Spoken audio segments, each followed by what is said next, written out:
Сегодня готовим очень-очень вкусное блюдо. Я пересмотрел в интернете много рецептов.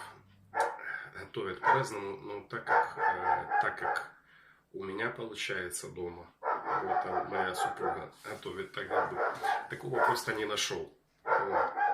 Ладно, начнем. Что нам для этого надо? Покупаем килограмм шампиньонов. В принципе, любые, но на это блюдо самые лучше пойдут вот такие маленькие.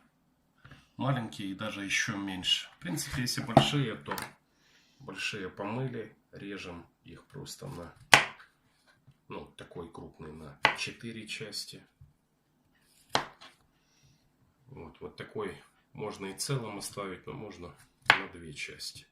Вот. Короче, нарезаем все эти грибы. Так, лука. Тут не скажешь, конечно, чем побольше, но на килограмм грибов где-то луковиц 5-6, наверное. Вот. Режем полукольцами просто. Режем полукольцами. Дальше сразу расскажу. Наливаем сковородку на дно олеи. Разогреваем, но только на дно. Вот. И добавляем, я знаю, четверть пачки масла. Все это дело прогреваем пока.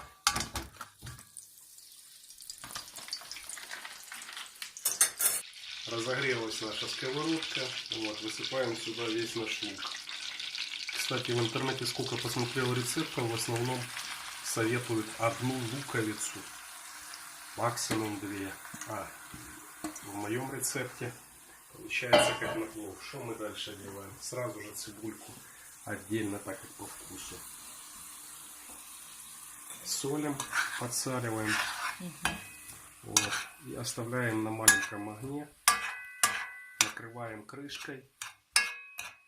Оставляем на маленьком огне до тех пор, пока она не станет уже такая, как полуваренная, прозрачная. Довели его до такого состояния лучок. Вот, так он еще не был поджаристый, красный, но был уже мягкий. Дальше что мы делаем? Вываливаем сюда все наши грибы.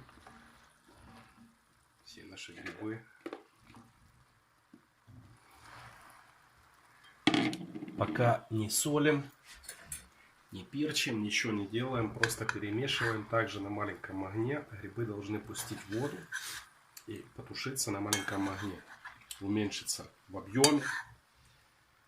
Вот, с лучком.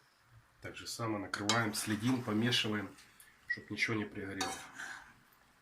Вот, чтобы выпустили воду. Так, дальше. Прошло у нас минут 15. Ужарились трошки грибы, пустили воду. Вот. Пустили воду. Мы это дело все, естественно, помешивали. Конкретно не давали, чтобы лучок снизу не пригорел. Вот. Сейчас уже что мы делаем? Эта вода должна вся выжариться. Для этого так же само на маленьком огне накрываем крышечкой, но оставляем щелочку, чтобы выжаривалось. Да, и главное, уже на данном этапе можно посолить по вкусу и поперчить. Специи никакие советовать не буду.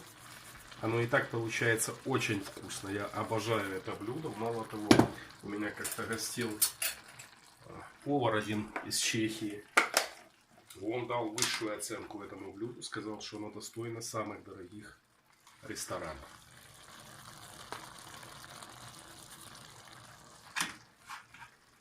Так что все, ждем пока выжарится водичка. Жарилась водичка, почти вся уже ушла. Вот. Добавляем сейчас сметану. Что важно, сметану брать надо высокой жирности, потому что свернется и будет комочками, кусочками высокой жирности. Вот на такое количество мы пол-литра прямо сюда выдавливаем.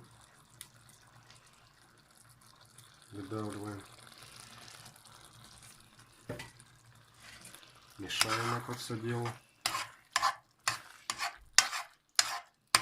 И дадим протушиться еще минут минут 10-15, не больше. Все готово. Вот так, запах обалденный, на вкус так же само. Шикарное блюдо получается. Вот, попробуйте, не тяжело, вкусно. Спасибо.